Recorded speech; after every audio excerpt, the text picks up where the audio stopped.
నమస్కారం. ఆర్వీఆర్ టీవీకి స్వాగతం. పెళ్లి ఆచారం నవవధువు ప్రాణం తీసింది. మధ్యప్రదేశ్లోని ఖన్గోర్ జిల్లాలో ఈ షాకింగ్ ఘటన జరిగింది. కస్రావాడ్ అనే గ్రామంలో ఒక హల్దీ వేడుక జరిగింది. ఈ సందర్భం ఆ నవవధువుకు మృత్యు వాహనంగా మారి 21 ఏళ్ల రాఖీ అనే యువతి మృతి చెందింది. పెళ్లికి ముందు ఆచారం ప్రకారం రాఖీ ఇంట్లో హల్దీ వేడుక నిర్వహించారు. ఈ వేడుకలో పెళ్లి కూతురుతో పాటు ఇతర బంధువులు సైతం పాల్గొన్నారు. ఫంక్షన్లో అతిథులు, బంధువులు రాఖీకి పసుపుతో పాటు ఓ పర్ఫ్యూమ్ కలిపి పూశారు. అది వికటించింది. పెళ్లి కూతురు గొంతు వాచిపోయింది. పెదవులు కూడా ఉబ్బిపోయాయి.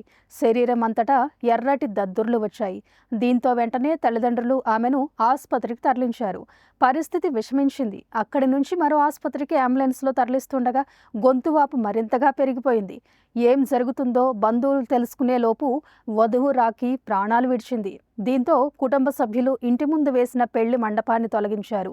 వధువుకు వివాహం జరిపించాల్సిన రోజే అంత్యక్రియలు నిర్వహించాల్సి వచ్చింది. ఈ ఘటన యువతి కుటుంబంలోనే కాదు, బంధుమిత్రులతో పాటు ఆ గ్రామంలో కూడా తీవ్ర విషాదం నింపింది.